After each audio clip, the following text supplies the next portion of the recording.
Hi, everyone. My name is Sam. I'm a co-founder at Hireblue. We'll be doing another one of our interview segments today. We're lucky enough to have Bruce from HVAC Chroniclers, and he'll be kind of walking us through his background and a little bit more information on himself. So now I'll pass on the baton to Bruce. I would love to hear a little bit more about you. Hello, everyone. One of the things we want to talk a little bit about is why I chose to be involved in the HVAC field. I started actually later in life than most technicians do or would be ideal. I didn't start until I was in my 30s. I worked a lot of retail and restaurant jobs, and I could see the writing on the wall that that's not something I wanted to do forever. So one of my friends actually was the admissions person at the local tech school, and I came to him asking, what it was like to get into the electrician's training program there. And he asked me, he said, why do you want to become an electrician? And I told him I thought it'd be a good career. And he, knowing my background a little bit and knowing about me, he said that HVAC would probably be a better fit for me. And I asked him why. I wanted to get an idea why. I'd never really thought about HVAC. And he said, because you get your hands dirty, basically, doing different things every day. And he knew that that would be a better fit for me instead of doing, the same job every day where you have more of a variety. So, and he couldn't be more right. I really do enjoy the job, that aspect of the job. While it can be challenging, it's also very rewarding at the same time. So I've been in the field for about 12 years now. I started as an apprentice. So I'm in Connecticut, so we require a license, either to have an apprentice card or a licensed technician to the work that we go out and do every day. So I started as an apprentice working for a mechanical company locally, and I did installs for the first year and a half or so, learning the trade. But then I moved on to do service work. Moved on to different companies. The company that I first started working with was a relatively large company, but they did mostly residential work.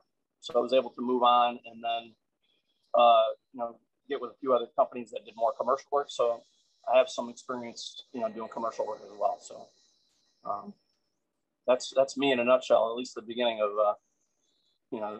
my career. So. Awesome. Thank you, Bruce. Well, just a quick kind of follow up on that. I know some people don't really know the difference between residential and commercial. Would you just spend a moment kind of just talking about, what that looks like in terms of from an HVAC lens and the skills you need? So speaking residentially, you're going into people's homes and you're installing smaller systems. There's still heating and air conditioning systems, but they're on a smaller scale. The basic concepts of how those systems work are going to be exactly the same as a system that you might see in a larger setting, like a commercial space or a retail space. But the overall footprint that those systems, take up in a residential space is going to be a lot smaller. So there are some other differences between residential and commercial. The types of equipment that you're going to see as far as the actual components. A lot of times when you're in a commercial space, you see a rooftop unit, which would be, a large piece of equipment, obviously a rooftop, that handles both the air conditioning and the heating all in one packaged unit. That's not something you're going to see most residential spaces having, but there are smaller versions of that can be used in a residential space as well. So it's good to have experience in both commercial and residential. Some HVAC technicians prefer to do one over the other. It really just depends on what you're most comfortable with and the environment that you want to work in every day. Do most people, at least from my experiences talking to people, so anecdotally, it seems like a lot of people start in residential and then work their way into commercial. Is that the normal track that you've seen? Yeah, that's very, very common to do that. It seems like it's easier to enter into the residential side because there are more residential contractors out there, at least in this part of the country. So the opportunity, or it's easier to get your foot in the door in a place like that, and then kind of prove yourself. If you get into a company that does both residential and commercial, then you have the opportunity to kind of move up the ladder in that company, and get some experience in both. And then sometimes that, technicians will stay with that company forever, or they'll move on to, something that's more attractive to them, either because another company can offer them, the type of work that they want to do, whether it's heating or air conditioning or refrigeration, or maybe it's just as simple as being able to pay you more for the experience that you have. Got it. Yeah, I appreciate you breaking that down for us. Would love to hear a little bit. I know this is pretty high level, but what your favorite tool is that something you bring on every site that is kind of like your bread and butter, most meaningful, useful tool. So I have the opportunity to teach as well. So I teach part-time at a local trade school.